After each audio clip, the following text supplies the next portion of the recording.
Hello, everybody. Welcome to Nintendo Pow Block here on Boss Rush Network. I'm your host and Latte Excited Eddie V. Joining me is the one, the only bossman himself, Mr. Corey Dirrig. Hello, good sir. Hello, Ed. Nobody Hey. on this show got laid off, so Whoa. Ooh, yeah, we may touch a little bit about that, so maybe we'll see. So, I know it's been a big topic. Everybody, of course, with Microsoft, things are coming out. So, just wish the best for those who have lost their job, and with studios closing, hopefully those people can find work. It's okay though. We're getting Helldivers 2 on Xbox. All is saved, according to the Xbox community. People. I actually, let me introduce my next guest. Everybody, of course, she's from the Boss Rush podcast. She loves her indies. And she's our indie block hostesses, I should say. The one, the only, Miss Stephanie Klimov. Hello. Hi. Thank you for letting me just not take over. Thanks for letting me just join again. I missed you guys so much, and I want to talk video games. How was everyone's July 4th? I had to work 2 stores, so I didn't get to spend no 4th of July. It was fine.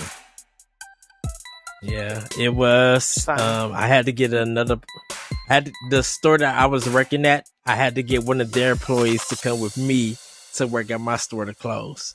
So, it was, kind of just a regular day. A lot of people weren't even celebrating 4th of July. People started telling me like Happy 4th, and I'm like, oh, okay, that's new. Never heard that. America Day. Yeah, just nobody. People had their fireworks and stuff going, but really nobody celebrated yesterday. So tell our neck of the woods that was. I'm surprised our whole town didn't blow up. Yeah, our fireworks started happening around. I'm not. Our town is.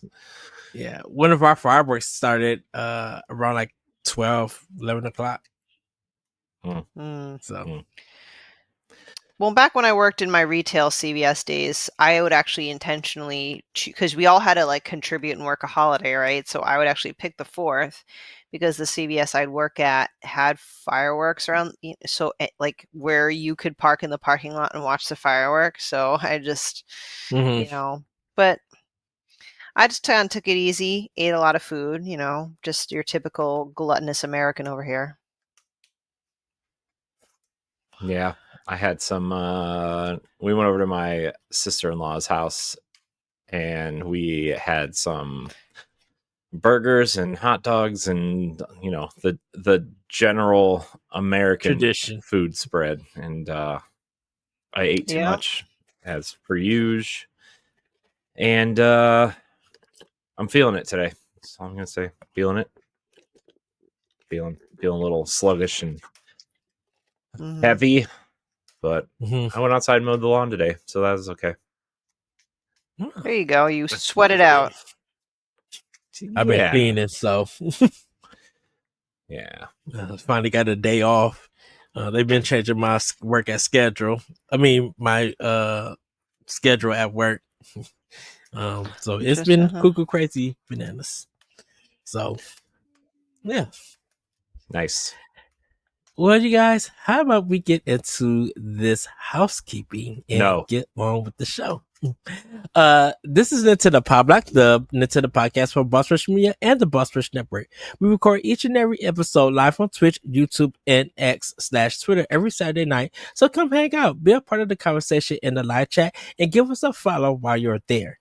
If you'd like to support Boss Rush, you can check out our Patreon. That's patreon.com/Boss Rush Network, where you can gain early and exclusive access to content like the Nintendo Pow Block, One Up Patreon show, and Expansion Pass.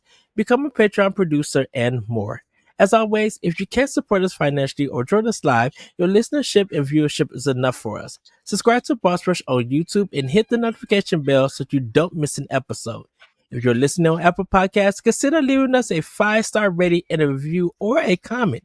It will help with discoverability and growth. New episodes post every Monday morning on podcast apps, YouTube, and our website on bossrush.net, where you can also find our daily banters, reviews, listicles, and more. Everybody, I do have, for me, I have my Darkness, the Evil Within article written and ready to be, not the Evil Within, Endless Night, the Darkness Within. Oh goodness. I have the article ready. I just got to send it to our team and it will be out for you guys to read.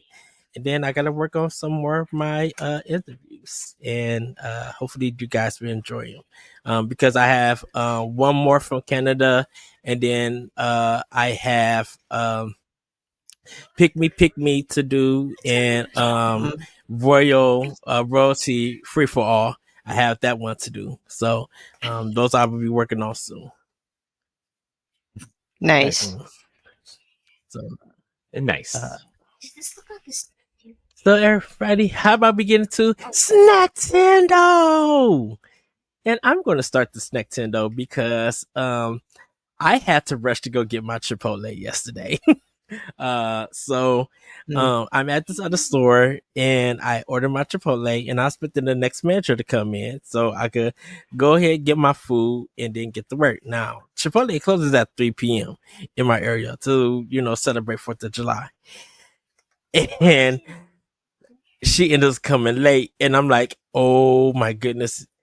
I had to drive like a hoodlum out of the hood. And I literally got there at like 2:55, where there was about 5 minutes closing. They still had one person in and they was cleaning. This one girl looked at me. She was like, what are you doing here? I was just like, I'm coming to get my food. Ran, got my food, and then went to work and ate it there. So yeah, that's pretty much it. And then just drinking. I had 2 Gatorades, where they're now mixing flavors. So they had their Cool Blue, which is their raspberry and fruit punch, and then they had their lemon lime with orange. And I'm like, yeah, the only way to drink these is if it's really hot outside, and these are cold. And everything. But that's pretty much it.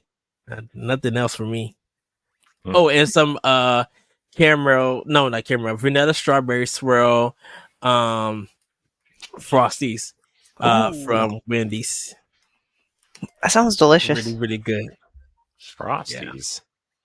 Yeah, they got different flavors now for the Frosties. You could get it with chocolate or vanilla, but you could get different toppings with it in flavors.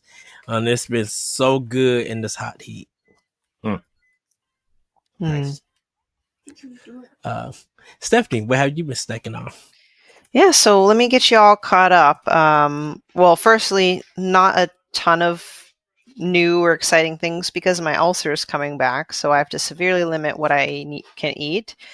But I was insistent on trying out this new sushi buffet a couple towns over, and there were like a line out the door. It was like an hour wait. I'm like, whoa. So the whole left side is all you can eat sushi. And the right hand side is like just Asian food. They had Korean barbecue, so much. And then they had free access to like any drinks that you wanted and any desserts that you wanted. So it was pretty good. Now, granted, if it's a buffet, so the quality is probably like not the same quality as if you order sushi made for you at a restaurant, but it was cool. It's been many a year since I attended. I've been to a buffet. And then, for the 4th of July stuff, I offered to smoke or grill something for my parents. And they told me, no, we would rather eat at Applebee's. So we went to Applebee's yesterday. So, yeah, that was kind of a kick in the nuts there. But I had a burger quesadilla, which actually is quite delicious because I love quesadillas and I love burgers. And that's how I celebrated my 4th of July. It was a burger quesadilla at Applebee's, and it was greasy and delicious, and I paid for it dearly afterwards. Oh. Yeah, clears the soul. Jeez. Corey, have you done any soul cleansing? I don't think anyone has done soul cleansing on the level of Edward Varnell. But wait, what? What? I mean, all I really had yesterday were some grilled hamburgers and some chips and some really delicious salsa. So that was good. And then tonight we ended up getting the Mexican place that I really like, and it was really good too. Can't go wrong with Mexican. You got your fatty fat burrito? Yeah. What did you say, Stephanie? Nice. Say that again, No, I Stephanie. just can't go wrong with Mexican. Yeah, she's like lagging. Can't go wrong with Mexican. Yeah. Uh-oh. Oh no, can you hear me now? Oh no. Yes. Yes. Okay. For now. I must be really lagging, but all right. I said nothing important. Yeah, you are. Keep going. I got my really delicious burrito today, and like it had so much of the hot sauce, like the hot sauce on it, that when you opened like the wrapping, you could smell the salsa. Like it like burned when you smelled it. So, but it wasn't too bad. It was fine. It was all good. Delightful, as they say. So enchanting. Sure. All right. Well, everybody, we're about to talk about what we've been playing with Power. Corey, what have you been playing with Power? Oh man, you started with me. I didn't even have my dock open. So I shame on you. Hey, it's been I know. Let's see. Aside from some Mario Kart today with the kids, we also tried to play Super Mario 3D World, which is the Cat Mario game, as my kids call it. Mm-hmm. And it was the first time I ever played with more than one person. Or wow, maybe 2 people. And my wife got involved, and like my son just wants to race to the end of the level and be done. Of course he does. So he doesn't wait on any of us to try to like, because I'm like trying to teach my daughter how to move in a 3D space, and then my wife, like, because of the bubbles and stuff, like she gets lost and can't figure out where she is, and then I'm like sitting there trying. So it's chaotic. Oh my gosh, it's so chaotic. My son he's like, why can't I be the cat? I'm like, you got to grab the bell. He's like, I don't want the bell. And I said, then you can't be the cat. No. he's something. But other than that, I've been taking my time with the Claire Obscure Expedition 33 New Game Plus. Still playing that. I just got to SKA's Den, which I'm very this is when the game starts getting good. So I'm making my way through that. But there are 2 other games that I've been playing on Switch in particular, because I'm in this weird holding pattern until Donkey Kong comes out. It feels like. So I've been playing Xenoblade Chronicles Definitive Edition.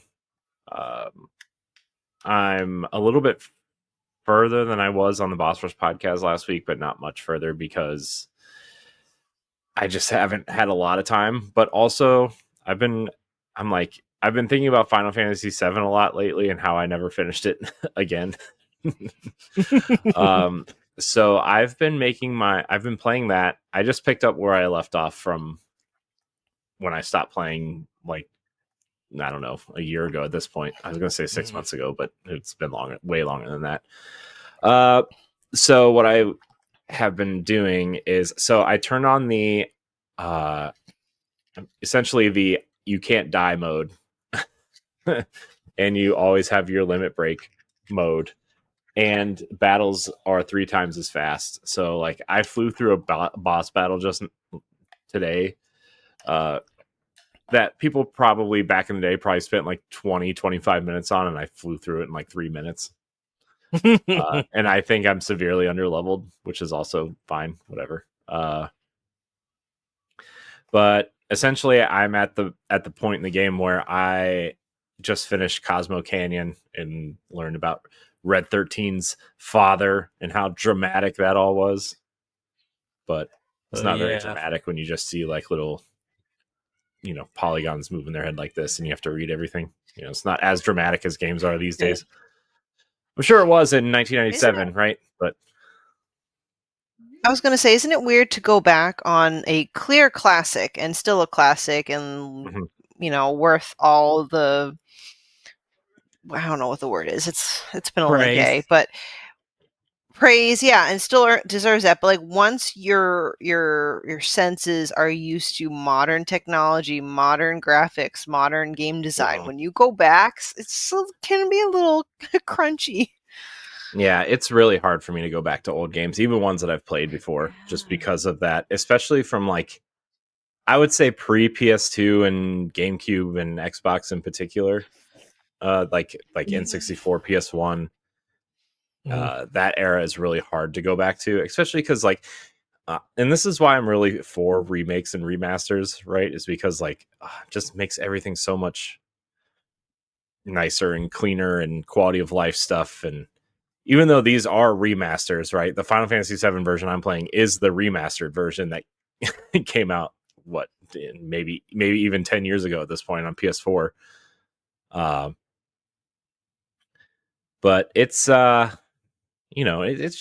it's really hard to go back to that. And it essentially, I mean, it was like when Mario 64 came out. We were all wowed by the 3D graphics, and then nobody wanted to go back to the 2D games, right, for a while. That's kind of like how I feel about this. But I am making it a point to finish some classic games that I've never finished before. Ed, you'll be happy to know I downloaded the first Mega Man Legacy Collection as well. Yes. Nice. I also downloaded the first Metal Gear Solid game because I've never played any of them except for Ground Zeroes, which is probably not an accurate assumption of how that series plays out. Wow. But I need to like make sure that I am playing like the greatest hits, if you will, no pun intended. Because there are a lot of games that are inspired by those games, and I don't know. Final Fantasy VII is definitely I would say one of the biggest ones, if not the biggest one on my list. So I've been making my way through that, and I've been playing a little bit of Destiny as well, but more of I need to learn how to play this game again before Edge of Fate comes out. Because I haven't shot a gun in this game in like 3 months. Wow. So maybe I should run around a little bit and figure out, I mean, I know they're literally changing everything when Edge of Fate comes out. It's literally probably would have been a great cutoff point for Destiny 3. And we've all kind of been saying in the Destiny community that it's Destiny 3 in all but name, with how much they're changing and the locations and the way that weapons work and the way that the sandbox works and everything. But it's going to be a full-on story, like Destiny. It's the next expansion. It's the next expansion. Okay. Yeah, I guess it makes sense. I was at a pool party today, and I was talking to this young kid who is a big Destiny gamer. Not so much lately, just because life and adulting. But I asked him about the new expansion that's coming out, and he goes, yeah, it's almost like a whole new game on its own. They should have just made it Destiny 3. I'm like, cool. And I just nodded because I had no idea what I was talking about. Mm-hmm. Yeah, the community is pretty split on if there should have been a Destiny 3 or not. It's like, and it's not just like, yeah, if they would have made Destiny 3, I would have bought it. It's more like, no, my gear and my guns don't carry over. I don't want a Destiny 3. And it's like, and the other half is like, oh, it would have got new players in. It would have made sense because this is where you want to get new players in, and it's really hard to catch up. And it's like, gosh, just, I mean, I see both sides of the argument, but it's not that deep, guys. It's just, 90% of the players that jump into the game don't play it for the story, right? It's like, and the people who are playing it for the story have probably been playing since, at least Destiny 2 came out. So I don't know, man. People are dumb. That's pretty much why I played it. I played it for the story, like the campaigns, and then off you go. I do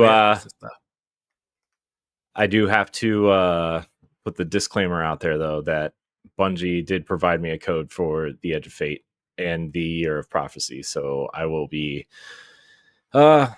doing some stuff with that in the coming weeks. So, yeah. Nice. Yeah. It's been interesting. Yep. Stephanie, what have you been playing with Power? She can't tell us. Can't you read her list? She can't tell us. It says secret. Stop it. You ruined the secret of the secret. Since I'm still trudging along with Cyberpunk on my Switch too. And that's becoming even slower going because of the other games, right? So the other ones, unfortunately, are Nintendo Switch games. Because I too am in a weird holding pattern before Donkey Kong. So in first, that's Death Stranding 2. This is the first Kojima game that I'm playing. First ever. So I was like, all right. It's different. Oh, wow. It's very different. It's weird. Did you play the first one? No. I didn't. And they had a nice recap. Like, there's a recap available. I'm still going to try and find a YouTube video to help explain things. But it's breathtaking. I really never thought the visuals could get any more realistic. It's interesting being a package delivery person. Like, for me, I can't just like sprint from one location to another, because once I start carrying a lot of stuff, my character just like, it's like you have 2 left feet. I'm like tripping everywhere. I'm falling off cliffs. So, but it's cool. It's funky. It's weird, but it's cool. And then indie game on Steam, Bahamut and the Walk Walk Tree. I played a demo that at PAX, and then the secret game that I'm not allowed to talk about because it's still under embargo. But the only thing I'll say is that it's probably my most anticipated indie game of the year. So I'm very excited. So that's all I've been playing. Nice. Okay.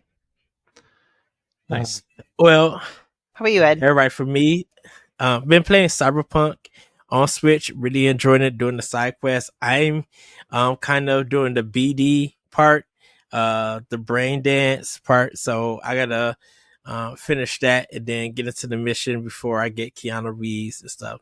There's no spoiler or anything with that. Play Date Everything. This is where you are a person who is trying to date items and appliances and beds and stuff in your house. You're trying to make a connection with them. The thing about it is that even though you have these super looking glasses on, if you see something that you can heart, you build it up, and then that item reveals itself and gives its name. And then you just go around, you get 5 chances for that, and then it goes up to the next day where you gotta rest. And so it's been really funny because everything gets voice and stuff, and Ben Starr is great in this game. So truly been enjoying my time with that. Played Tears of the Kingdom today. Finally started it up and did the update runs flawless. It looks so good at 60 frames per second. It's just wonderful. And it's funny, the part I'm at is I've been climbing this mountain and it's been raining and I couldn't understand why. And then I found a spot where I could use my ascent abilities and go up some places and then climb up and go over and kind of see this Coliseum where there is a three-headed lightning dragon. Oh. And I'm like, all my stuff is metal and it is raining. Oh and no. Me and my guardians are going to, just let's head out this way. We're not ready for this. And we booked it. And then I found out where you could get into it. It's just like, wait a minute, I climbed this mountain and it was over here just to get to it. I was just like, this game. So definitely am enjoying that. Like I said, I just started it on Switch 2, continuing that game and having so much fun. And then I downloaded Resident Evil 5 on Switch 2. Just to see how it would run and everything. Right now I got it on easy with auto assist. So if I ever get in trouble, the computer comes, it kicks them off me and everything.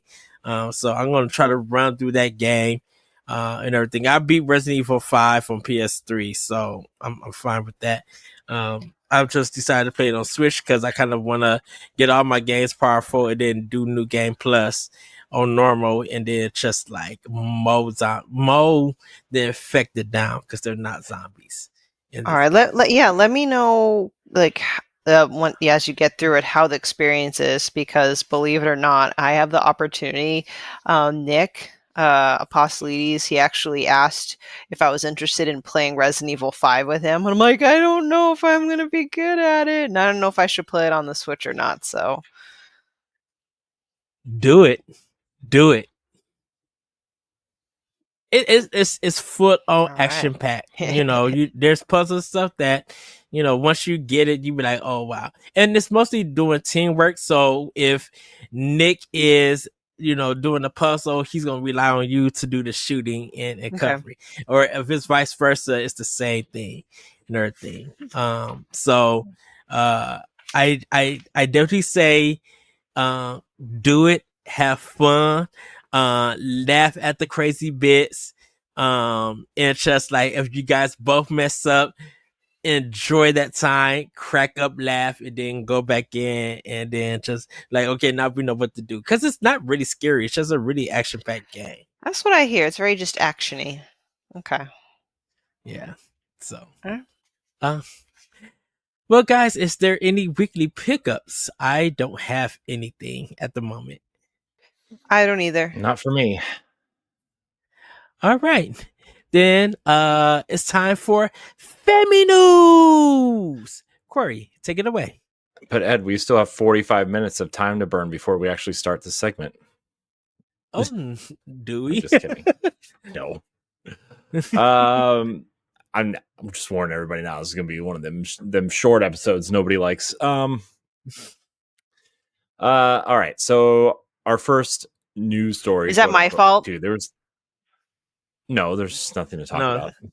Oh. There's enough going on the other two sides of gaming that Nintendo just decided to stay out of the news this week, apparently. No, what's going on with Sony? Well, I mean, they put Helldivers. They're putting Helldivers on Xbox, so that it has kind of. We'll talk about it later. Cause some questions. Porting studio Virtuos believes Switch 2 can outperform its predecessor. This article comes from our friends over at Nintendo Life. Virtuos, known for porting major titles like Dark Souls and The Outer Worlds to the original Switch, is optimistic about the Switch 2's future. In a recent interview, Virtuos leaders expressed confidence that the system will surpass its predecessor thanks to a booming handheld gaming market and a strong mix of indie hits, Nintendo exclusives, and AAA blockbusters. They also highlighted the power of the Switch brand and the clarity of the two brings it to brings to its identity, calling it Nintendo's most iterative console in decades.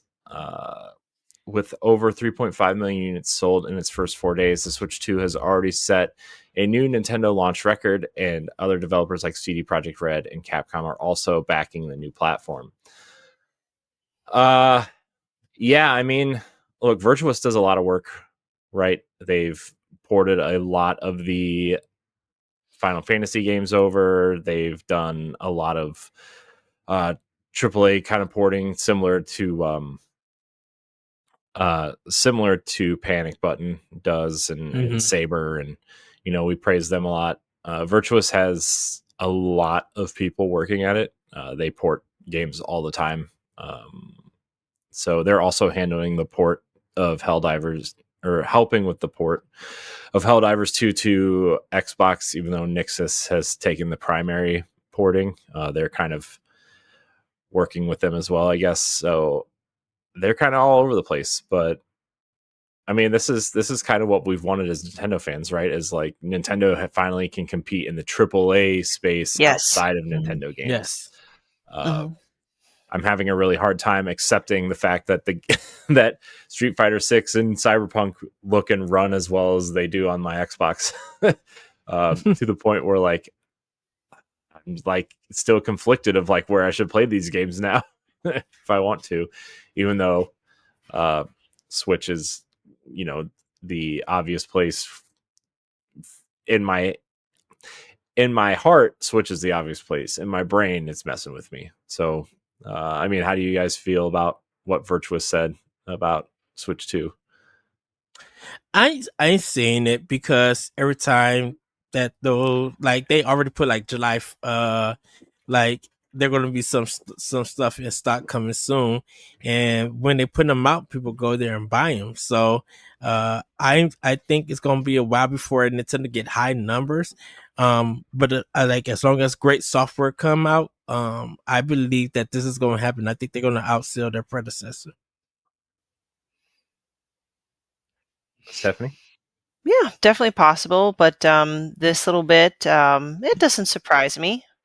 So I'm sorry that was like kind of a dud answer, but it just makes sense to me. I'm looking forward to seeing what it can do, but this further backs that Nintendo will hopefully get better third-party support. Corey, like you said, in the AAA space, which is all the less reason for me to own all three consoles, right? Because I already I favor my Switch or my Nintendo family of systems. And if the Switch 2 can now incorporate other titles that would kind of otherwise be maybe only on PlayStation or Xbox, it eventually makes its way to Switch 2. I mean, I'm probably going to lean that way. Let's just hope we don't have to wait a few years after a game's out on other platforms to get it. So, yeah, I think just because it's the launch year, any AAA game that comes to Switch it'll be a little bit of a wait. But I think after maybe like the first year or 18 months, I think a lot of these games will be day and date. Yeah, because of the fact that maybe they didn't get dev kits right away, or maybe within 6 months of the system launching, like you can't port a game in that short amount of time, right? It took Nixxes a year to port Helldivers 2 to Xbox once they decided to do it, and they run on literally the same architecture. So it's going to be a little bit of a challenge to do that right off the bat. But like we have Borderlands 4 coming, although they did say it was not coming out on launch day on Switch 2. But I'm sure there'll be a lot of other games coming out. I know Madden is also a big one coming out. Tony Hawk comes out this week, which I'm very excited for, day and date. So yeah, I'm looking forward to seeing what Virtuos does. I think they are also handling the Final Fantasy VII port to Switch, because they have a really good relationship with Square Enix, and they port a lot of their games to other platforms. So yeah, we'll see. I'm here for games being ported to Switch, right? So yeah. I think that's going to boost a lot of those companies because those games are on Switch, and more people probably who haven't finished those games probably going to finish them on Switch too. Mm-hmm. Yeah. All right. Our next bit of news, sort of. Nintendo's dock supports variable refresh rate. So why doesn't Nintendo let you use it? While the Nintendo Switch 2 supports variable refresh rate in handheld mode, it surprisingly doesn't use this feature on when in docked mode, despite both console and dock being technically capable of using it. Tests by The Verge confirm that the dock can output VRR when used with other handhelds like the Steam Deck and the ROG Ally, making Nintendo's omission all that more confusing. Although Nintendo initially advertised VRR support for TV mode, those claims were later quickly removed and with no clear explanation given. For now, players hoping for smoother TV gameplay will be left waiting for answers. So this article comes from Tom's Guide, which is a they usually don't do gaming hardware specific things, but they usually test like, you know, PC hardware and you know, we use them a lot at work for enterprise IT type stuff, news stories. So yeah, I don't know. This is weird. I just feel like this might be one of those things that maybe Nintendo will patch in eventually, like the Bluetooth headset thing. You know, 5 years from now. Hopefully, that's a good question. Like, what? I wonder why the option's there, but it's not allowed. I'm just trying to think. I'm trying to be in Nintendo's mindset. Like, must be some practical. I don't know. I just have a hard time trying to think. Yeah. I think it's something that Nintendo does. It's just not focused on. Like, it's just it's a functionality for games that's not a big deal. Definitely probably through Nintendo. Oh, it's a big deal. It's for people who care about that stuff. It's a huge deal. This isn't. Yeah, but like, it's very noticeable when I go to play a Switch 2 game on my TV versus an Xbox game, because Xbox supports variable refresh rate, and I think you also have to have it. A lot of people may not notice either because they may not have a TV that handles it, right? You have to buy a very specific level of TV that handles it. But the people that do will notice, right? It's just one of those things. It's not a huge deal, honestly. Like, honestly, probably 90% of the people that play something on Switch 2 won't even notice. But when you do notice, it's like the frame rate thing, right? Like, when you don't care about frame rate, but then you finally play a game at 60 frames a second, and then you drop and go back to a game that plays in 30 or sub 30, and you're like, oh my gosh, this is terrible. You finally see the difference. What have I done? See the difference. Yeah. But I think with, like, just speaking on the 30 versus 60 kind of thing, just a little bit before we move on, is that I think when you see it, like, even if you're playing like Welcome Tour and it breaks stuff down with that, I think people start getting that idea on what these functionalities and what these technical things are, because to the general public, they don't know what any of that means. Yeah, tech heads and PC players probably know it, but like, if you get a person who's playing video games and don't understand frame rates and what's 30, what's 60, or what's VRR and all of this stuff, they have to be taught that. They have to be shown that, and they have to be shown using the right equipment for that. And a lot of people just don't, they don't take the time to focus on that or learn about that. So I think, like, for Nintendo, I don't think that's why I said I think to them it's not a big deal just yet. But like you guys said, like, later on they'll patch it in. And maybe that'd be something for an update for a world tour, like, hopefully free DLC or something to help people understand this is what this does. And then probably like take out the dock so you can get an understanding of what it does on the system. And once that happens, they'll understand it.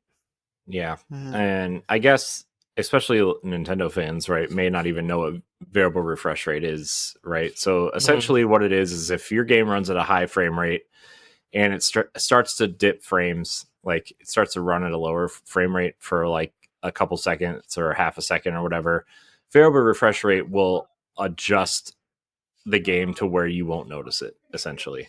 So it just makes a smoother, cleaner experience.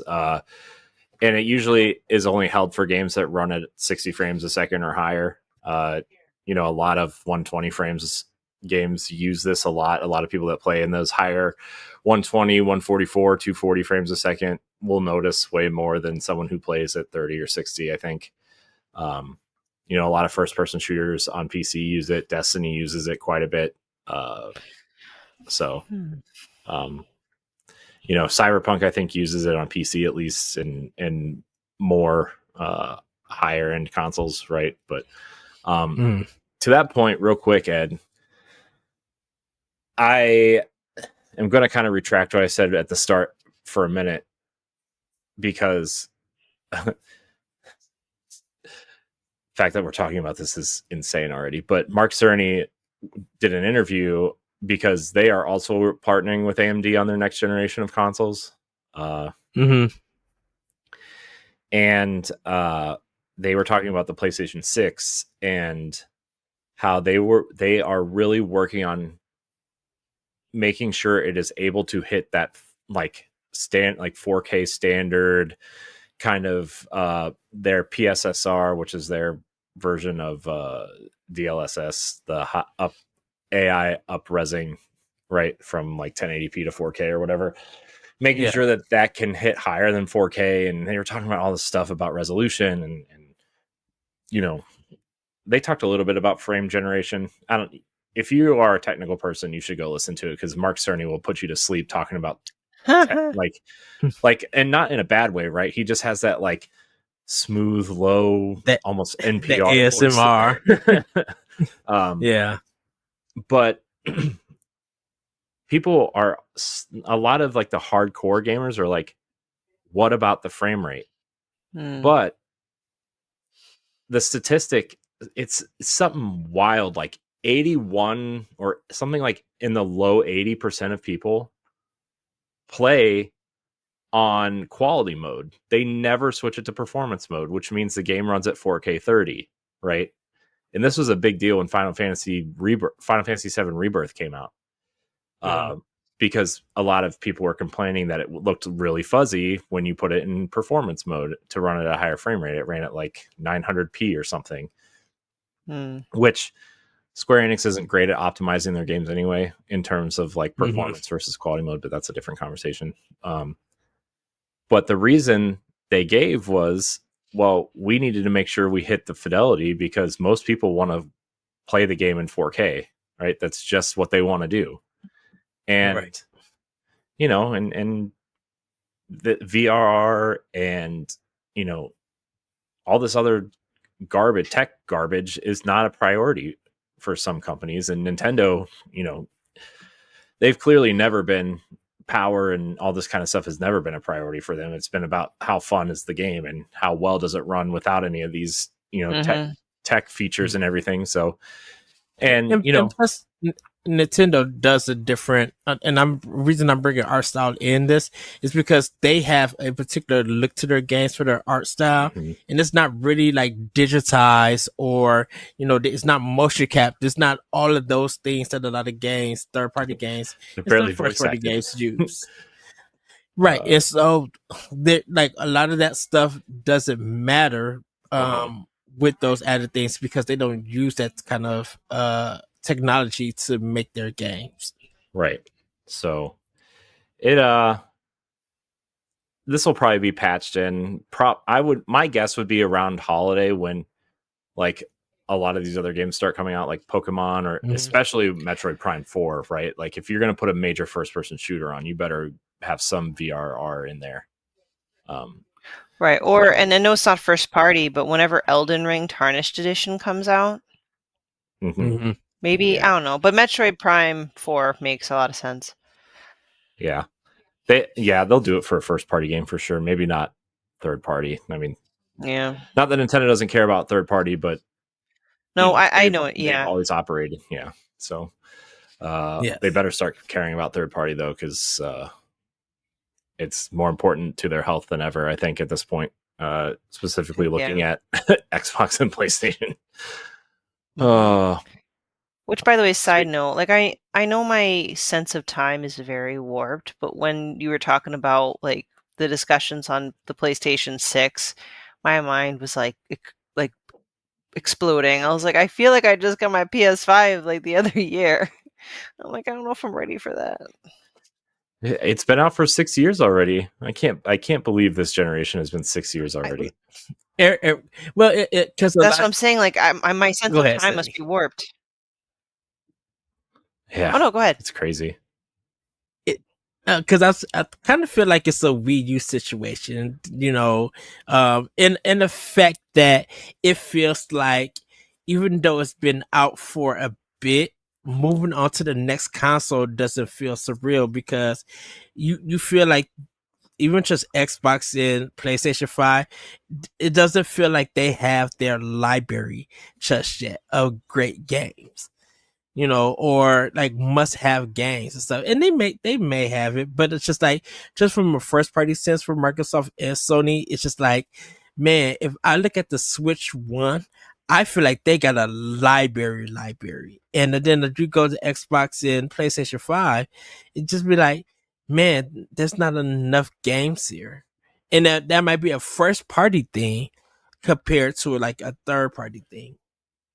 Yeah, I don't know. I think we all just come from an era where we're so used to like first party games coming out every 2, 3, 4 months, right? And like you'll get a whole trilogy of a series in one generation, as opposed to, you know, I mean, the Last of Us Part 1 came out in 2013 and it's 2025, and there's going to be a Part 3, right? Like, so, I mean, hopefully. Some people will have graduated high school, made it through college, and maybe become a doctor by the time that third part comes out. You know what I mean? It's crazy. And you know, we're looking at Gears of War, right, which is another series coming, kind of soft rebooting, essentially.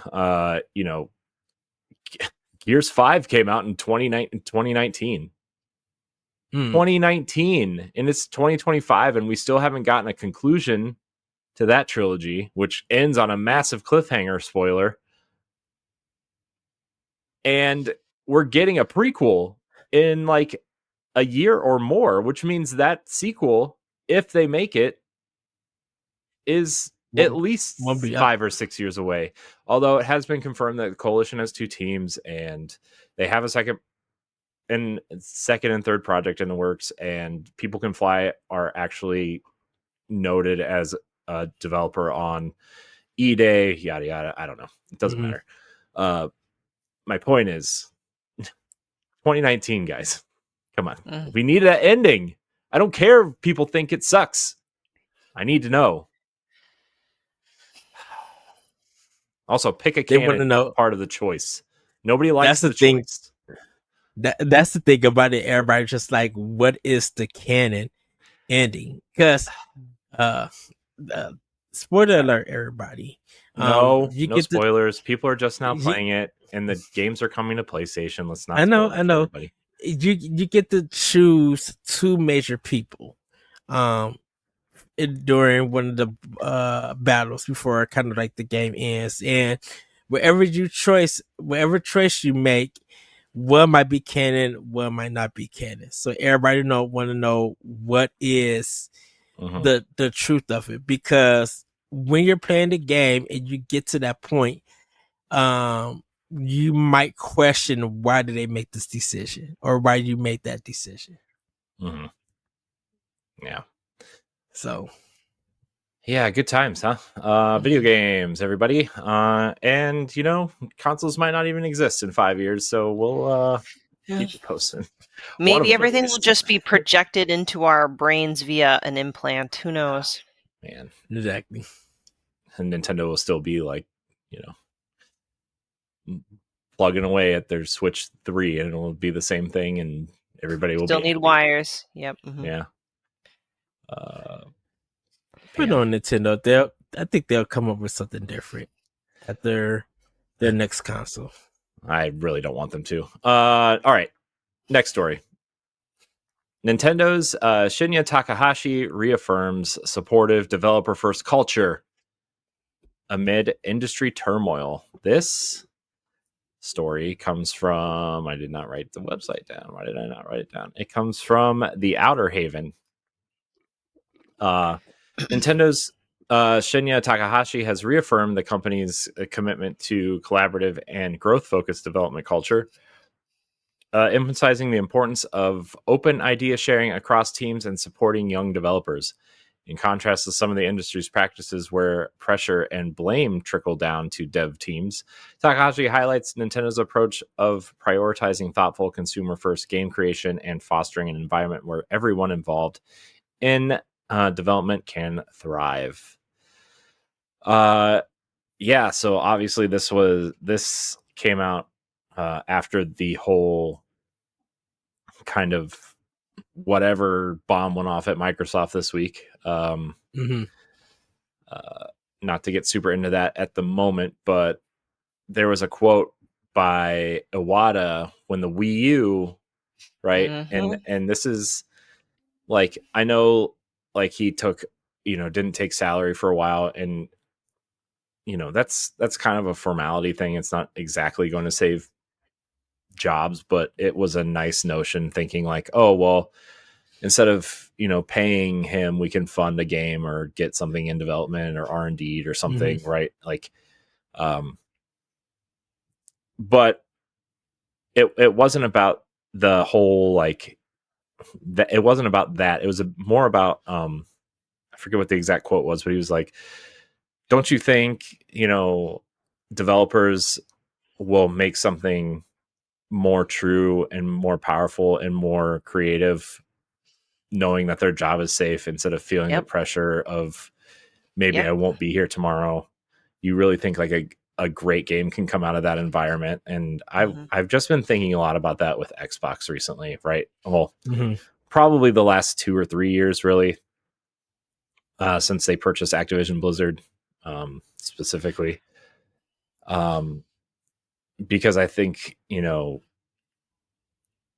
we know the situation of when a company gets acquired, there's always consolidation, right? There's always redundancies. There's always people that aren't needed. And when you're a company as big as Microsoft and Xbox in general, right? The Xbox branch alone, as of 2 years ago, had when they purchased Activision Blizzard, they had something like 22,000 people working in the Xbox division. Okay, do you really need 22,000 people working on games? Or how big does your payroll department really need to be across all these places? Like, certain things like that, there will definitely be redundancies. And so this past week was kind of a gutting of Microsoft, essentially. Someone said 9,000 people on Wednesday. I heard yesterday probably going to be more like 15,000 people across Microsoft, not just Xbox. It's across Microsoft, and still Xbox is probably a quarter of that, I think they said. For those who weren't paying attention to that, and a lot of people don't really care about Xbox, which is understandable. Most people are PlayStation and Nintendo gamers. They closed the initiative, which was the studio that was working on Perfect Dark. Perfect Dark got canceled. Over 50% of Turn 10 got laid off, which was the Forza Motorsport team, which the only people left, from what I've been hearing through the grapevine, is the engine support team, the engineers who work on the Forza engine, which is also powering Fable and Forza Horizon. We're all kept on board, and enough staff to keep Forza Motorsport patched and updated. And they're going to be a support team for Horizon now, because Horizon is the marquee game in that franchise now. When you stumble out of the gate like Forza Motorsport did as a live service game, you're gonna, I'm shocked it didn't happen sooner. 10% of King, which is the mobile game studio, which I'm going to be honest, probably should have been hit harder, because do you need 2,500 people working on a mobile game? I don't know, a series of mobile games. I know they do other things than Candy Crush, but like, that's what I was about to ask. I'm like, is Candy Crush still that popular and important to people? There's like 5 or 6 versions of Candy Crush. They have a couple other mobile games. I know they do support on like the Fallout Shelter and whatever the Elder Scrolls equivalent was, especially after they closed the Bethesda mobile studio last year. Who else? There's just a lot of teams that got hit really hard. The Halo Studios lost, I think, like 10 people. And that studio was gutted last year anyway, because they're rebooting and everything, that series. It's Everwild. Rare was the other studio that got hit real hard. Like, that whole team got laid off. They lost key development talent, right? Everwild got canceled, which means Sea of Thieves is their only product now, which means it's going to be, by the time they come up and conceptualize another game, that's going to be 4 to 6 years. The ZeniMax Online, Elder Scrolls Online studio, their new project, which literally 5 months ago, people during that interview with Phil Spencer and Matt Booty said that Matt Booty had to take the controller from Phil Spencer to finish the interview because he loved it so much. That whole team got laid off, which was like 430 people. The head of the studio instantly turned in his resignation because he said he didn't want to work in an environment like that, and thought maybe his, the amount of money he was making might save a few jobs. Also, side tangent, ESO in the last 8 years has brought in $2 billion in revenue. So you might think they might want another MMO that could do that, which was a third-person action looter shooter in the vein of Destiny and Warframe, set in a Blade Runner-like universe. So that sounded awesome. Something I would definitely want to get into. Project Blackbird. So there's quite the steamrolling going on over at Xbox. Makes it really hard to be an Xbox fan. A lot of their hardware team got hit too, because they are clearly partnering with Asus for their next hardware development. Yeah, that's really rough, and it's unfortunate. But just to go back to Nintendo, I mean, Takahashi, even though it's a new era after Iwata, they're clearly still maintaining this work ethic, this business ethic that I always found to be really smart. I don't know if it's more of like an Eastern mentality or if it's Nintendo specific, but the fact that they understand that even though video games are a business, it's in the creative space, and you need to foster that positive environment if you want to put out quality product. And the fact that they focus on making sure that the people who are making their games are in that proper environment is just truly speaks to their commitment to quality. I know I'm speaking in circles. I'm using the quality word a lot, and they're just very efficient about that. Like they're not. I don't feel like they're overly staffed. I just feel like they just know how to run things, like run a tight ship. And it's just really refreshing that, love or hate Nintendo, they don't cut corners with their IP. I haven't seen it. Yeah, they always know. Go ahead. Oh, go ahead, Corey. I'll go after you. Okay. They know when to, like you said, Stephanie, they're very efficient. They know when to release, we always said during the Switch 1 era, they had a great job of releasing new games, like new AAA games, new, we'll just say for the sake of it, new AA games like Link's Awakening and Echoes of Wisdom. They knew when to partner with the right people, like with the release of like Luigi's Mansion 3.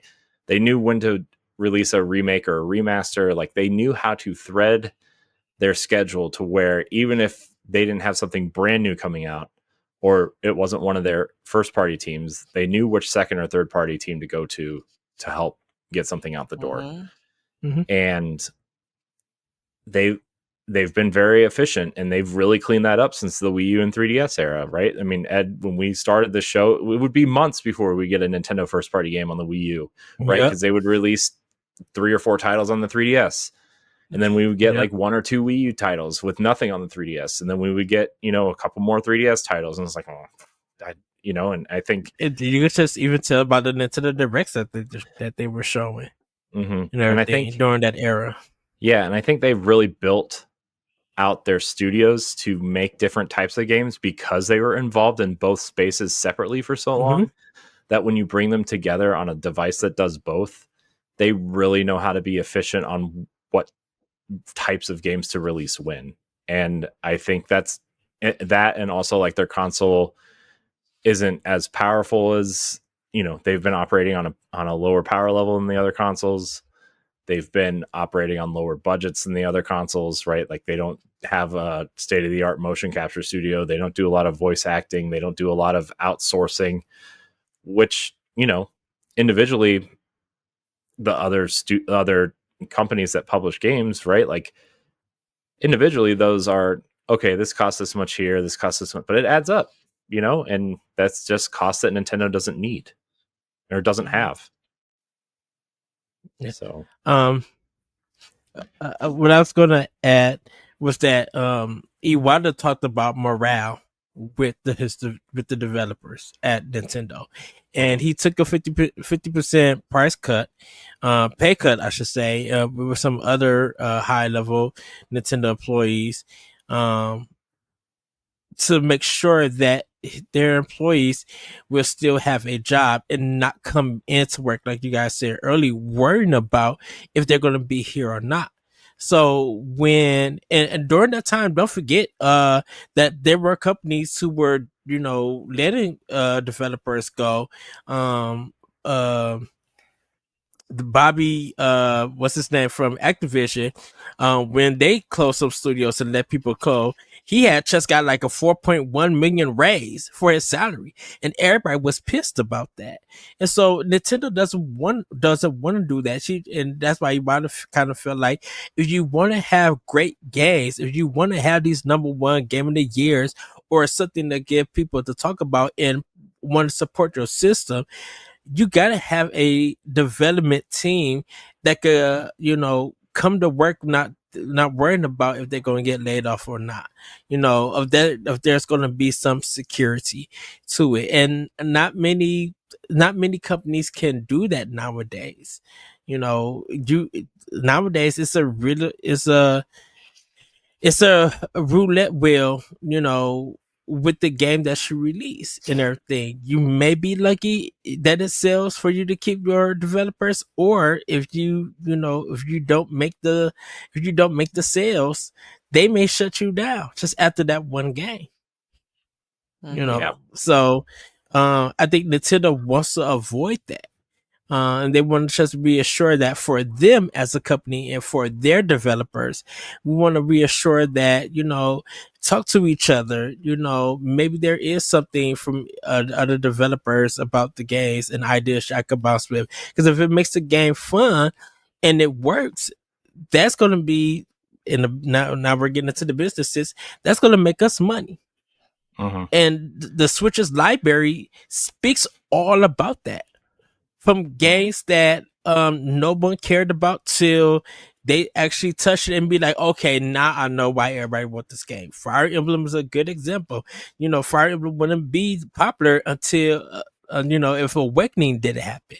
You know, they were on, like, if Awakening didn't sell, Intelligence System was going to end the series. And now look at it. It's almost one of Nintendo's mainline games across the world, not just Japan, but across the world. Yeah. It's something we talked about on Xbox Casuals this past week.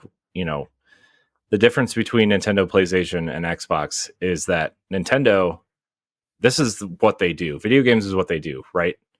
Like, they don't really have anything else, really. I mean, obviously, they have movies and TV shows and the theme parks, right? But, you know, they have that. Sony, right? Okay, yeah, they have movies and they have their, music and TV shows, whatever. But their biggest moneymaker is PlayStation. PlayStation brought in over 60% of their revenue for the entire company last year. So they rely on PlayStation. The thing about Xbox is that it is Xbox, until they bought Activision Blizzard, made up about 6% of Microsoft's revenue in a year. 6%. Yeah. And when you this Activision Blizzard deal is the thing that killed Xbox. I think when Xbox finally makes that transition to third-party publisher / we're going to try to transition and make Xbox part of Windows, whatever they're whatever ecosystem combining they're trying to do right now. I think when that documentary or that article or that interview ends up coming out 15 years from now, it's all going to point back to this $80 billion that they spent on Activision Blizzard. And, it's, we talked about how if Xbox, because during the Xbox One era, Phil Spencer, when he was, promoted to the CEO of Xbox at the time, he fought with Satya Nadella. Satya Nadella said, why should we keep Xbox as a brand, as a platform? And Phil Spencer fought for it, right? He said, because gaming matters, because people need this. And so the Xbox One went on. They looked at what they could do differently from other companies, right? Game Pass, that's when Game Pass started popping up, and, Play Anywhere on PC. And, obviously the subscription model didn't quite work out how they wanted it to. So they started putting games on other platforms. Clearly not working out for them now. And they're just in this really weird spot where clearly Xbox leadership is not pulling the strings of what happens at Xbox anymore. It is, in my opinion, it is super clear that Phil Spencer is not in charge of Xbox anymore. He's a figurehead. He's a face to put on the platform. Sarah Bond is not running Xbox. She is a face to put on the platform. And then, I don't even know what Matt Booty and Aaron Greenberg do, right? I mean, Aaron Greenberg is the worst marketing leader I've ever seen. If I see him tweet out another picture of something that I can't purchase and not talk about the game that's coming out in a week, I don't know what I'm going to do. He's the worst marketing leader of any of the platforms. And I think with Xbox, I know we're going to move on. I think with Xbox is that we hope that Sarah Bond would lead, because what she did during the Xbox One days was working.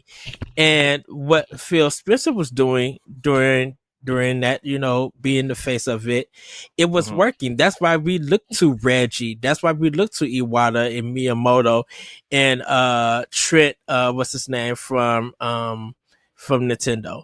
Like, when those guys came on, we recognize them. We recognize their presence and what they represent, how they represent Nintendo.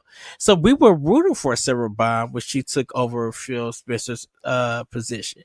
I asked another podcast this question, with Microsoft and Sony acquiring all of these publishers, is Nintendo like really the real winner out of these because of the people that they purchase?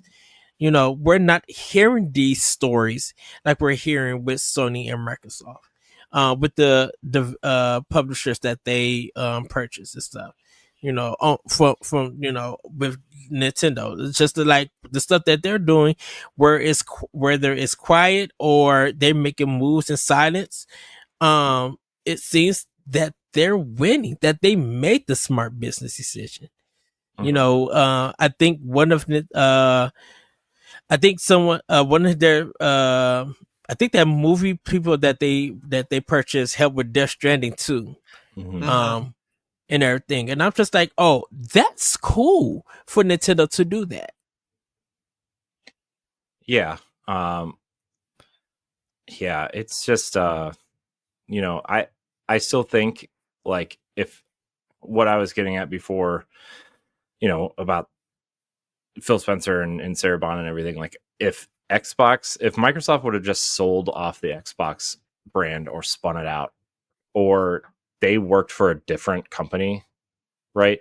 Mm-hmm. I think their vision of what Xbox should have been versus what Microsoft is kind of creating it to be would have been so much better, because they are obviously creative people. They want to see the creatives shine, right? You don't buy Double Fine and Ninja Theory and, you know, Tango Gameworks because you know they're going to make the next Call of Duty killer, right? You make them because those are your prestige studios that make games that maybe won't sell 1 million units, but will give you that caliber of storytelling and art and interesting kind of weird gameplay that you want to differentiate yourself from the others with, right? I mean, how many times have we said all PlayStation has is third person over the shoulder action RPGs, essentially, right? Mm-hmm. Or, you know, Xbox wanted to get away from being the shooter racing studio, right? Because they were known for the 4 pillars, right? The big joke since the Xbox 360 launched: Halo, Gears, Fable, Forza, right? You know, and now that they don't even really have that, they've had great games come out, right? I mean, Psychonauts 2 was great. You know, Avowed came out this year, and South of Midnight came out this year. Indiana Jones came out at the end of last year. Forza Horizon is great. They've had a lot of great games come out. Gears E-Day looks great. You know, the Outer Worlds and Outer Worlds 2. They've had so many great, interesting games come out, and yet we're still in this position. And I still think that Xbox would have thrived under a different situation or a different company in general at this point.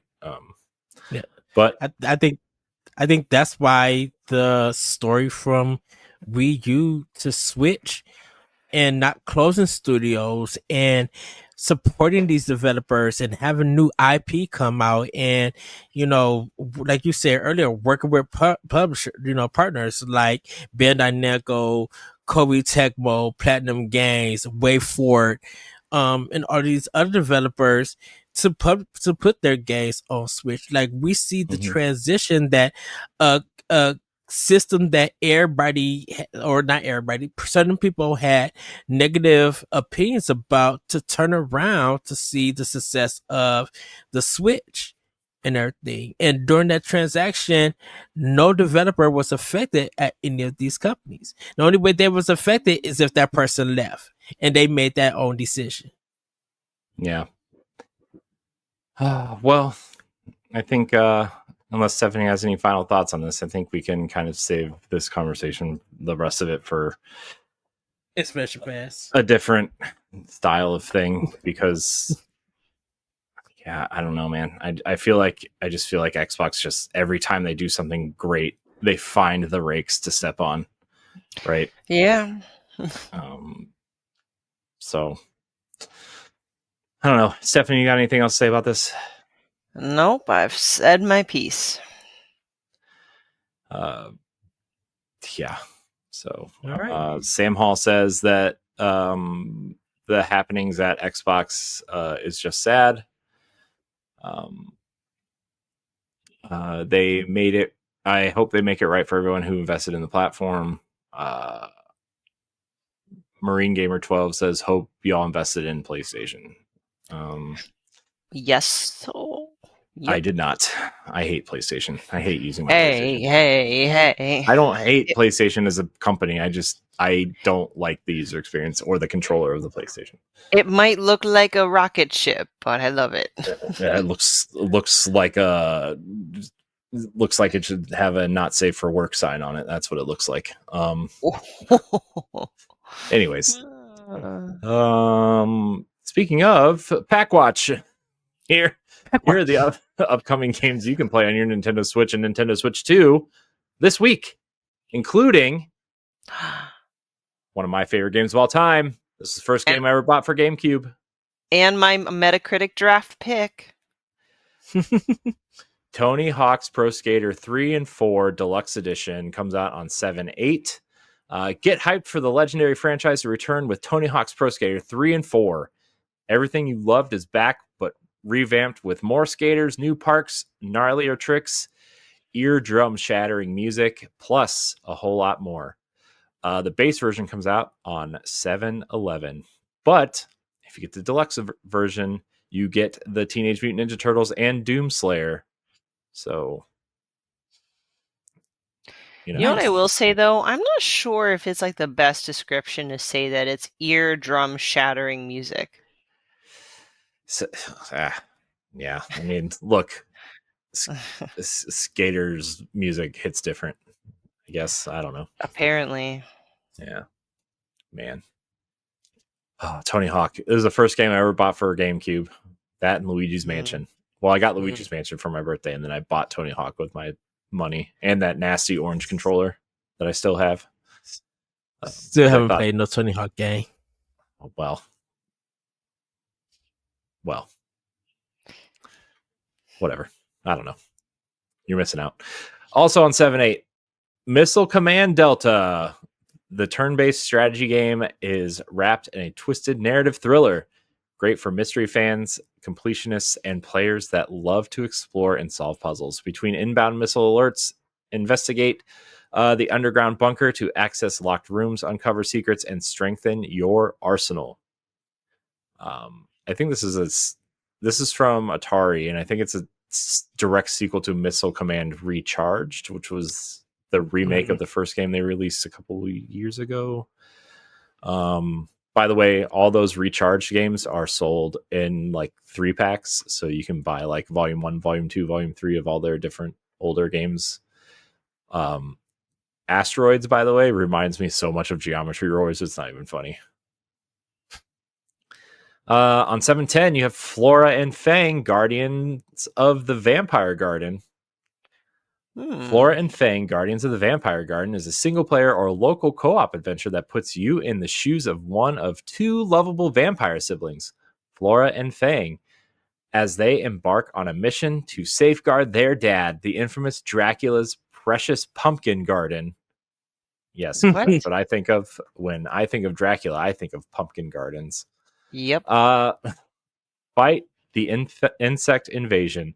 By the way, I got all these straight off the eShop store online, so this is Islanders New Shores. Build your island. This game looks really cool, by the way. If I had a lot of time on my hands, I would be sinking time into this. Build your island retreat in a calm, minimalist world with exciting new features that keep the classic charm while inspiring fresh creativity. Islanders, by the way, Islanders New Shores is part of the Islanders island hopping bundle. The first game is also included in the bundle, which is a minimalist strategy game about building cities on colorful islands. So you can check that out. It's only like $13, but it looks really fun. All right. For you Phoenix Wright fans out there, Best Served Cold is a alternate history Europe. In an alternate history Europe, the nightcap is the last speakeasy in town, and you're pouring the drinks while your customers spill their secrets. Mix and serve cocktails with a twist as you become detective while trying to save your bar.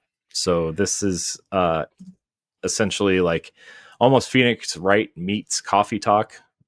So if you're into those games. System Shock 2 Remake.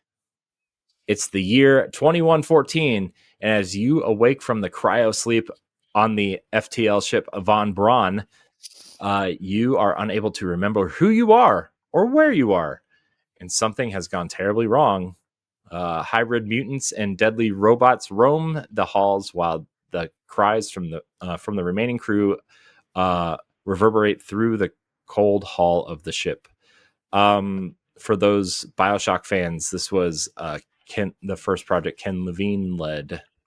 So if you're excited for Judas coming up, this also could be for you. I'd actually just downloaded the first System Shock remake because I've heard interesting things about that as well on recent podcasts. They've been playing through System Shock. So, Stephanie, I think this one might be for you. Bendy and the Dark Revival.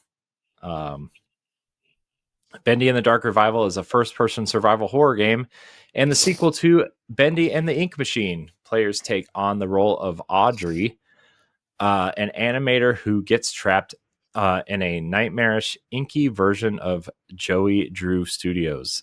The game involves exploring the studio, battling ink-tainted enemies, solving puzzles, and evading the ink demon, all while trying to escape the studio and uncover its secrets. Ed, you play the first one, right? No, I didn't. Oh. I don't know. First person horror. I don't know. Right up your alley. I do like the art style. Sounds just like a game for you, Stephanie. Be fine. Nope.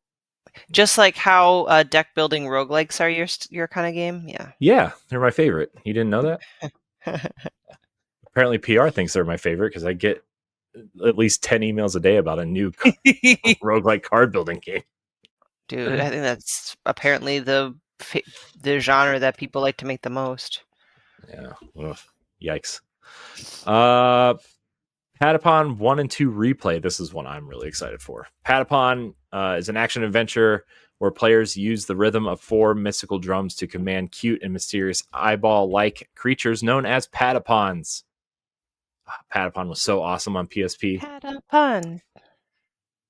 Patapon.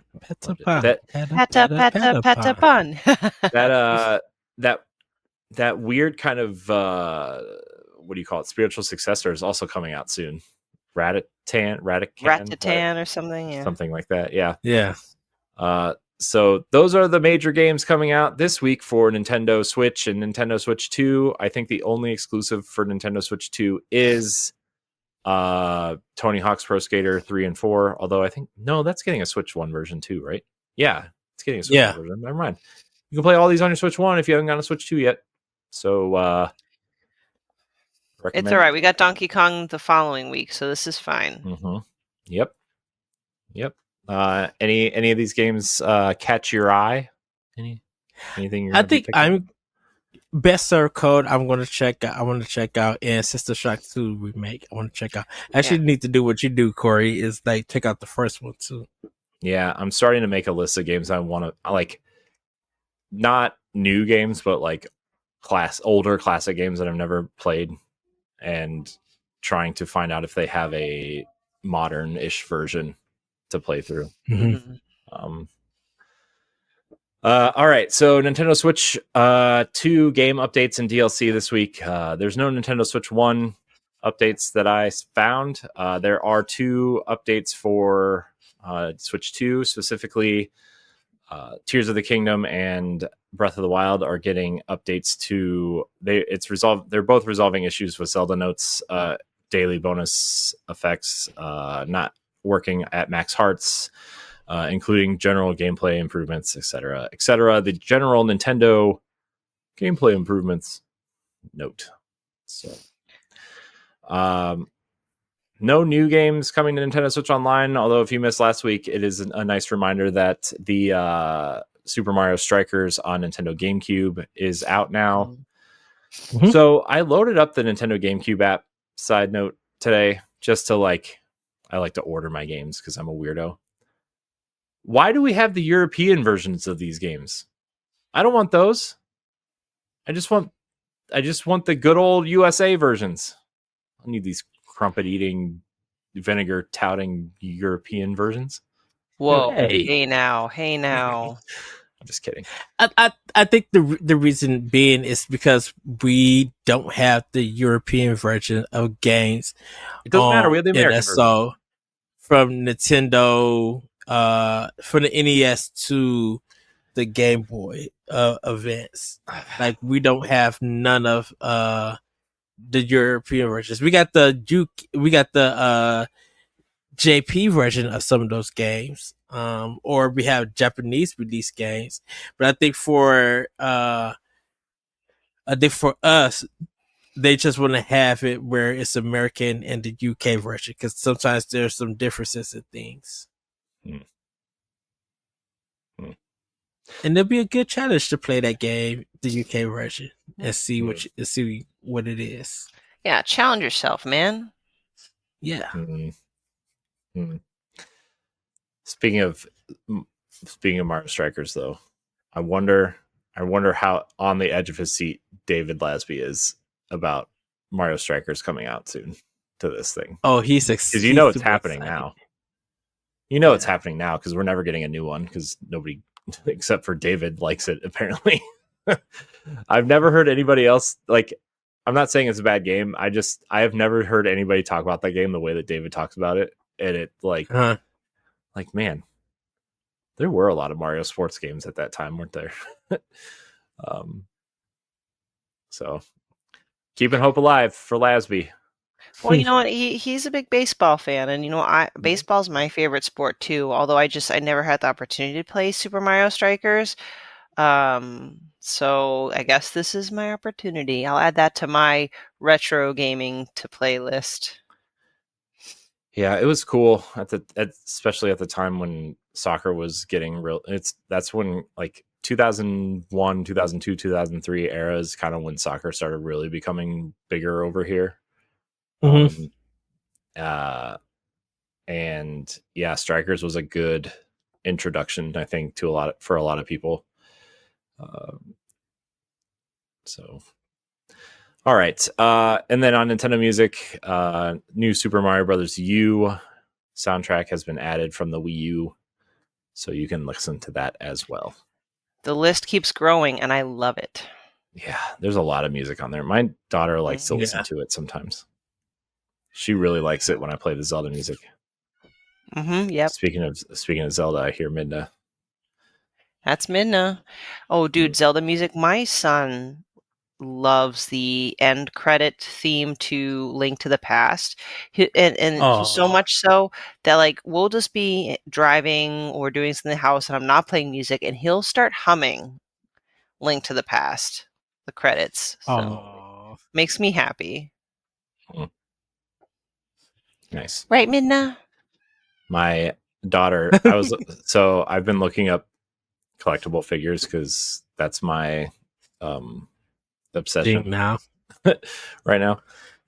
It'll go away eventually, but are you sure? I was looking at I'm not sure, but I was looking at like a Midna figure that was way out of my price range, and there was like a couple other ones underneath it. And my daughter's like, "Who's that?" I'm like, "That's Midna. She's one of my favorite Zelda characters." She's like, "She's ugly." I'm like, "Ooh, aw, whoa." But okay. That's some hate. but because she doesn't have no context, she's saying that because of the appearance, not knowing the context. You're not ugly. Yes. But it was like, oh man, made me really sad just now. I love it. So, all right. That's it for that. We're gonna get into question block. If you want to write in, you can join our live chat. You can tweet at us. You can join our Discord. Highly encourage you to join the Nintendo Pow Block question block channel on our Discord and leave your questions there. Ed, this was tweeted at you. Yes. So this is Big Nick at the Big Nick J, and he asks, "Deep love, marry, or destroy?" And I'm making it family friendly for the other version of what the FMK version. Yes.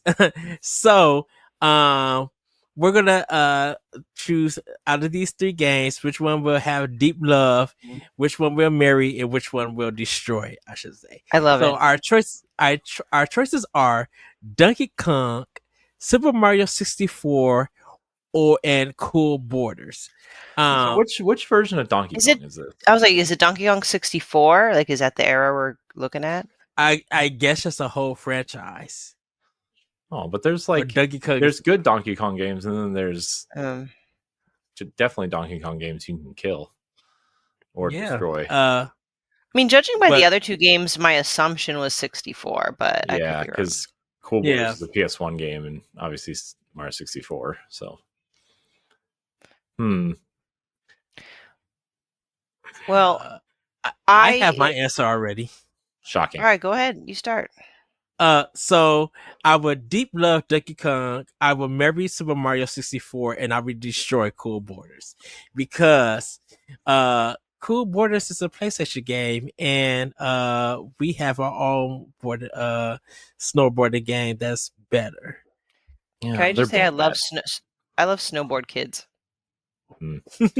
I think the best snowboarding game that nobody ever played was Twisted Edge Extreme Snowboarding on the Nintendo 64, which was the Walmart clearance bin version of 1080 snowboarding that I asked for Christmas one year and got that instead. 1080 is amazing. So just gonna throw that out there, Mom. Well, I guess I'll just say I think we're on the same wavelength, Ed, because I would deep love Donkey Kong. Super Mario 64 is something I can return time and time again, so I'd marry that. And then I would just blow up Cool Borders. Sorry. Yeah, I think I'm definitely the same. I think Mario 64 is the best out of all these games. Donkey Kong, it's fine.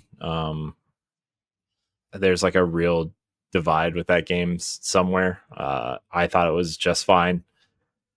So I will deep love Donkey Kong, marry Super Mario 64, and destroy Cool Borders. Especially if it's the first one. If we're talking about Cool Borders 2, that may be a different story. But it's just Cool Borders, then we're going to kill it. Destroy it. Blow it up. Break the disc. Throw it out. Kabloomy. Yeah. Put it with your AOL internet discs and throw them as frisbees. I don't care what you do. Use it as a coaster. Yeah. Blow them up with the fireworks. Oh, jeez. Oh my goodness. Shout out to Big Nick. He is a great comedian. And he has a podcast on fantasyfuneral.com that you guys should check out. He's super cool on Twitter. He continues to make me laugh. So it was awesome to actually get a question for him.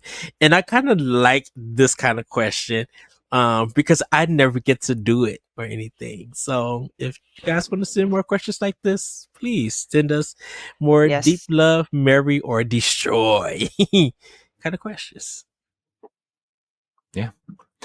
That's all. We don't have any other questions today. So well, thanks, Big Nick. That was fun. Yes. Well, we're going to get into our final thoughts then. I'm going to start with you, Stephanie. Any final thoughts? My final thoughts is I want to go bananas. I'm looking forward to Donkey Kong. I think this is a big title that the Switch 2 needs. And I hope people are picking up. Oh, a quick question. Are you guys picking up the $30 amiibo that goes with it? Mm-hmm. Yes. Yeah. All right. I'm actually shocked they didn't make two different amiibo for this. They could have gotten double the money. Like a Pauline amiibo would have done gangbusters, I feel like. I was like that people would just come in droves for her, but maybe it's because they want Donkey. I don't know, whatever. I mean, yeah. Plus, like Pauline, like we all know who she is, but how many other people, maybe don't really know who Pauline is unless they played Odyssey, even though she's the oldest princess technically. If you want to, I don't know. It's strange, but yeah, Pauline should have gotten her own amiibo. Maybe she will at a later date. Who knows? Maybe. All right, that's my final thought. All right, Corey, any final thoughts? Yeah, I just anybody out there who's like thinking a lot about this Xbox thing, or if you're an Xbox fan and you wish you would have invested in a different platform, or if switches your secondary platform to one of the others, just don't worry about it. Just play where you want to play games, and if one of these consoles goes away, like if Xbox is really making the transition to more of a PC centric focused kind of console, like they're gonna I feel like they would try to make it right as best as they can to have your library transfer over to some sort of new ecosystem that they're building, or merged ecosystem. Or if you really want to obviously their games are on PlayStation as well. So you know, just don't worry about it for now. Just play what you love and play where you want to play, you know? Mm-hmm. So I was actually looking at PlayStation 5 Pros today online for some reason. Nice. Mostly it's like a future proofing thing, but that's a different conversation goes. for a different day. Well, everybody, my final thought is keep cool because we know that summer is here and it's getting hot kind of everywhere. I know It is hot. I know Texas has had that flood, so if there's anything you guys could do to help support that, or you know, just keep up with the news to keep up. But during this heat wave, make sure you keep it cool. You get some ice cream, you get a fan, stay hydrated. If you don't have to be out in the sun, do not go out. If you do, please have your SPF on. Really take care of yourself during this time, during summer. Amen. So yeah, that was my final thought. Everybody, Stephanie, Corey, thank you guys so much. You made this episode so much fun and interesting. Thank you for watching or listening to this episode of Nintendo Pow Block. If you join us live, follow or subscribe to the channel you're watching if you haven't done so already. If you're watching us on YouTube later, like the video and leave your comments with your thoughts on today's topic or leave one of your own we can discuss in a future episode. If you're listening on Spotify or Apple Podcasts, consider leaving us a 5-star rating and a review. You can support Boss Rush on Patreon at patreon.com/Boss Rush Network at a tier that's right for you. You can even follow for free and gain access to our base shows on one of our frees. Thank you, Stephanie. Thank you, Corey. Thank you, everybody. Thank you again for watching and or listening, and we'll see you next time on Nintendo Pow Block. Bye, everybody. Woohoo! Bye. If you want to see how you can become a Patreon producer, head on over to patreon.com/Boss Rush Network. The Patreon producers for this month are Adriel Munger, Austin Campbell, Celeste Roberts, Sana Dirrig, Francisco Santillan, Matthew Keel, Retro Stoy, and Christian S. Thanks for your continued support of the Boss Rush Network.